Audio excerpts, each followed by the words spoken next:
happiness itself is not an experience in the body. It has an impact on the body, which is experienced as a flow of pleasant sensations. The pleasant sensations come and go, but the happiness itself is not a pleasant sensation. It is the nature of consciousness, which is revealed when the layers that obscure it dissolve. And when the obscuring layers dissolve, the ever-present happiness shines. So we think that happiness is a state that comes and goes. Happiness is not a state that comes and goes, any more than the blue sky. It's like when we see a little hole in the clouds, and then the clouds cover over it, and then a hole in the clouds develops again. We think, oh, the blue sky is an object that comes and goes. Its shape and size is varying all the time. Sometimes it's present, sometimes it's not. Sometimes there's a lot of blue sky, sometimes there's a little blue sky. No. What we're describing are the shapes of the clouds, not the shapes of the blue sky. The blue sky is always there. It is revealed to a greater or lesser extent when the clouds begin to thin. So happiness is the blue sky, the presence of consciousness, which is more or less obscured by the mind. That explains in a way then why when we meet teachers like yourselves, we usually meet rather happy people, not people who become angry that's true. Annoyed. But that's also true. In some people, the happiness aspect shines more brightly. In other people, it's the peace aspect that shines more brightly. In others, the love aspect shines, or the humor aspect shines, or the clarity aspect shines. So different characters. I'm not talking about teachers. I'm talking about anyone who has recognized their true nature. That there are these different qualities that shine more or less, depending on the particular character. But just to go back, if you look back in your life, Jacques, just go back in your memory to the 5-year-old boy and the 10, 15, 20, 25, etc. year-old man, and just picture numerous moments in your life when you have been happy. Think of the 5-year-old boy on the beach, and he's happy because he's given an ice cream, or because he's paddling in the water. And then the 10-year-old boy is, ice cream doesn't do it for him anymore. He's happy because he gets into the local football club. And then the 15-year-old boy is happy because he falls in love for the first time, or whatever it is. So all during our lives, there are these moments of happiness. And each moment of happiness seems to have been caused by a different object, relationship, or state.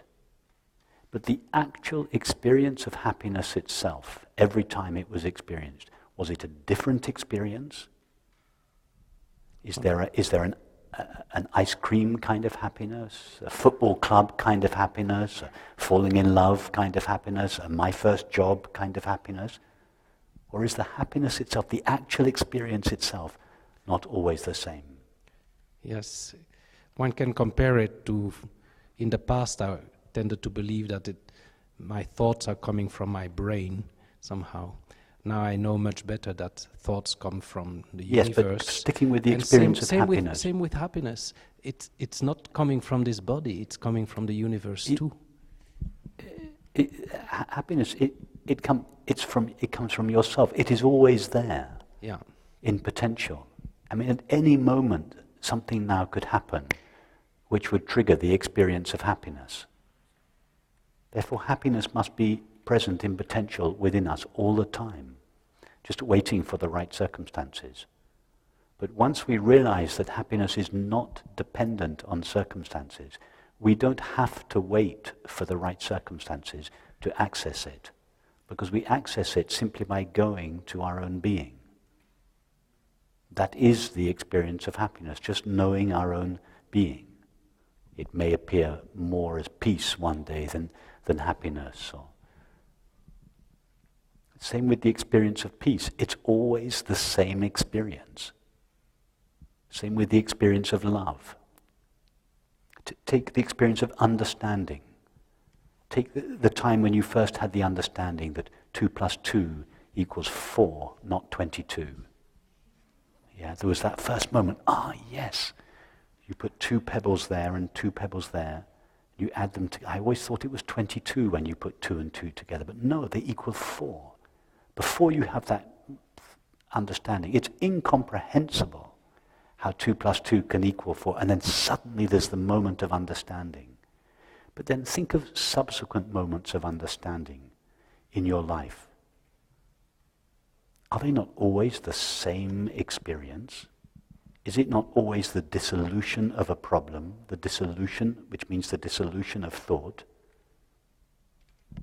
Very much so. That is why this is what keeps a mathematician or going, because they become addicted to understanding. Which I don't mean that in a pejorative sense. Because understanding is the mind collapsing, and in that moment consciousness shines. It's the clouds parting. So that is why we love knowledge. It is why we like to explore new knowledge, because it takes us again and again and again to the experience of understanding.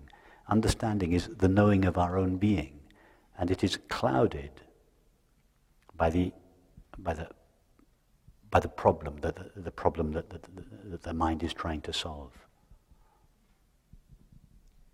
Yes, and to come back to some of the earlier discussion between Gandhi and Hitler, I think being more connected to that kind of signature of consciousness, which is this Ananda, is probably going to result in more Gandhi-like figures rather than Hitler's, even though their substances are the same. Wouldn't you say so? I didn't follow you there. Can you say that again? You mentioned that someone like Gandhi would probably be having more connection to this Ananda, to this consciousness. A person like Hitler would have been completely disconnected from it. Yes. And so this spiritual growth would probably lead to more Gandhi-like figures than Hitler-like figures, wouldn't you say so? Yes.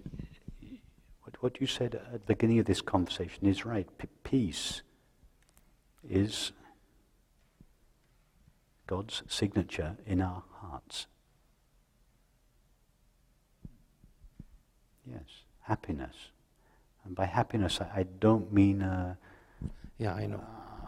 Expanded state of mind, a pleasant sensation. I mean fulfillment. No reason to leave the now. Just contentment. Yes, that is the signature of this understanding. Kindness, and it expresses itself in kindness, compassion, love. Yes. Thank you.